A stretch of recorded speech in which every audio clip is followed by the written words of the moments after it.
hubadhu kana jalatti immoo lakkoofsota zeeroo firuun hiikaa hin qabu jedha. Maaliifi lakkoofsa kamiyyuu fakkeenyaaf a hiruu zeeroo yoo jenne kun hiikaa hin qabu yookaan undefined jedhama jechuudha. Hin qabu jechuudha. Hiikaa hin qabu. Kanaaf lakkoofsa kamiyyuu zeeroodhaaf hin hirru jechuudha. Hiruun amala jijjiirraa iddoos ta'e amala jijjiirraa hammattuu hin qabu. Kanaaf bakka yoo jijjiirre jechuudha a hiruu baa fi baa hiruu aan wal qixan ta'u jechuudha, wal fakkaataan ta'u jechuudha. Akkasumas immoo hammattuus immoo bakka yoo jijjiirre a hiruu baa hiruu caa yoo ta'e fuunee a hiruu baa hiruu caa yoo jenne kunis immoo wal qixan ta'u jechuudha, wal qixan ta'u. Kanaaf wal qixa waan hin taaneef amala kana hin qabu jechuu dandeenya jechuudha. Kan biraa gara Gilgaalaatti immoo yeroo darbinu gaaffii tokkoffaa irratti akkuma arginu amala kan fayyadamte kan jedhudha. Fakkeenyaaf 4 baay'isuu 7 7 baay'isuu 4 amala jijjiirraa iddooti wal qixa dhufa jechuudha. Deebiin isaanii amala jijjiirraa hammattuu addaa irratti arginu amala tokko arguu dandeenya, amala zeeroos immoo arguu dandeenya jechuudha. Kanaaf lakkoofsa kamiyyuu tokkoon yoo baay'isne lakkoofsuma sana nuuf kenna, yoo immoo zeeroodhaan baay'isne zeeroo nuuf kenna jechuudha. Baay'ataa kanneen armaan gadii barbaadii jedha. Kun immoo kuni kallattumaan baay'isuudha. Lakkoofsota kana waliin baay'isuu kan gaafatudha jechuudha. Sadaffaa irratti immoo yoo dalgee fi dheerinni rektaangilii tokko dura duubaan dheerinaa fi dalgee isaa nuuf kenne bal'ina isaa barbaadii jedha. Bal'ina barbaaduudhaaf dheerina baay'isuu dalgeeti jechuudha. Dheerina baay'isuu dalgeeti.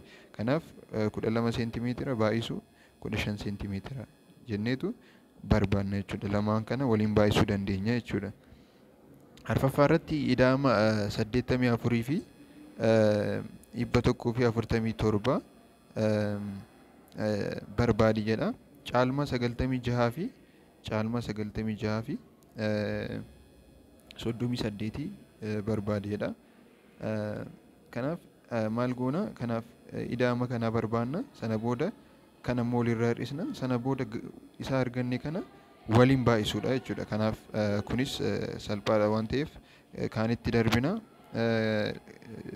Ja'affaa irratti lakkoofsota intiijarii baay'ataan isaanii kanneen armaan gadii ta'uu barbaadii jedha. Kanaaf lakkoofsonni ida'amni isaanii baay'ataan isaanii lakkoofsota kana dhufuu danda'u barbaanna jechuudha. Kanaaf fakkeenyaaf negatiiva 54 dhufuu kan danda'u maalidha jennee yoo yaadnu fakkeenyaaf negatiiva 6 fi 9 yoo baay'isne negatiiva 54 nu kennuu danda'a. Yookaan immoo negatiiva 9 baay'isuu 6 negatiiva 54 nuuf kennuu danda'a jechuudha. Haala kanaan barbaaduu dandeenya. 40 kan nuuf kennuu danda'a. Lakkoofsonni baay'ee jiru. 4 baay'isuu 10 argachuu dandeenya. 8 baay'isuu 5 argachuu dandeenya. Akkasittiin yookaan immoo negatiiva 4 baay'isuu negatiiva 10 yookaan immoo negatiiva 8 baay'isuu negatiiva 5 jechuu dandeenya jechuudha. Kaanillee akkasumattiin hojjechuu dandeenya jechuudha. Gaaffii torbaffaa irratti immoo ida'amni lakkoofsota lakkaawwii lama 30 yoo ta'edha. Kana jechuun a ida'uu ba'an meeqadha? 30 yoo ta'e lakkoofsi tokko si'a 5 isa biraa yoo ta'edha. Kana jechuun a wal qixa 5 baay'isuu baate jechuudha. Yookaan immoo lakkoofsi tokko si'a 5dha jechuudha. Kanaaf aan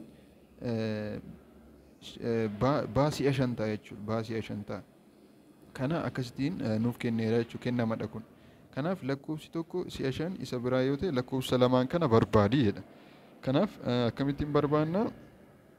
Aan 5 baa yoo ta'e aan a wal qixa 5 baa jenneerra ida'uu baa wal qixa meeqaati? 30ti. Kanaaf maal ta'a? 6 baa wal qixa 30.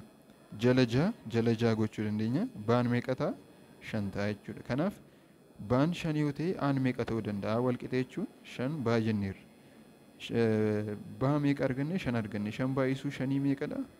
25 ta'a jechuudha. Kanaaf aan 25 baan immoo meeqadha? 5dha jechuudha. Kanaaf aan meeqa jenneerra? 25 ida'uu 5 meeqadha? 30 jechuudha. Kanaaf lakkoofsonni lamaan kun 5 fi 25dha jechuudha.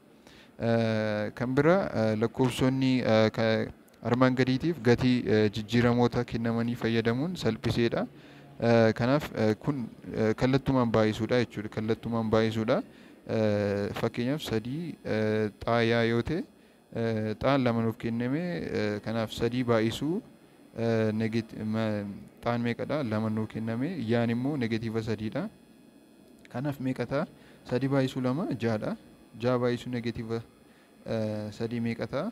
Negatiiva 18 jechuudha. Haala kanaan barbaaduu dandeenya. Kaanis akkasittiin barbaaduu dandeenya. Kurnaffaan immoo kanneen armaan gadii hirii jedha. Innaa hirru immoo meeqadha? Negatiiva 144 hiruu 9 jedha. Amma hiraa fi hiramaan mallattoo tokko hin qabani yookaan immoo inni tokko poozitiivii inni tokko negatiiviidha. Kanaaf deebiin keenya meeqa ta'uu qaba? Negatiiva ta'uu qaba. 144 sagaliif innaa hirru meeqa ta'a? 16 ta'a. Kanaaf negatiiva 16 ta'a jechuudha. Kanaaf 169 hiruu negatiiva 13 akkasumatti hiruu dandeenya. Kunis hiraa fi hiramaan mallattoo tokko hin qaba waan ta'eef meeqa ta'a? Negatiiva 13 ta'a jechuudha. Akkasitiin kaanillee hojjechuu dandeenya. Zeeroo hiruu immoo sagalii meeqa ta'a? Zeeroo ta'a. Zeeroo ta'a. Kanaaf zeeroo lakkoofsa kamiifuu yoo hirre zeeroo ta'a. Garuu lakkoofsa kamiyyuu zeeroof hiruu hin dandeenyu jechuudha.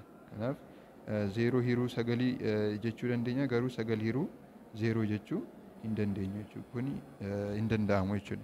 Lakkoofsota guutuu fi mangoo intijaroota yoo ilaallu tokkumadha jechuudha. Kan lakkoofsota lakkaawwii fi lakkoofsota hundaa wajjin wal fakkaataadha jechuudha. Kanaaf warra lamaaf hiraman guutuu jenna. Lakkoofsota immoo lamaaf hin hiramne lakkoofsota mangoo jechuu dandeenya jechuudha. Kana fakkaata boqonnaan lama yaada keessan koomentii irratti barreessuu dandeessu. Yoo isinitti tole immoo laayik sabskiraayib gochuu dandeessu. Galatooma.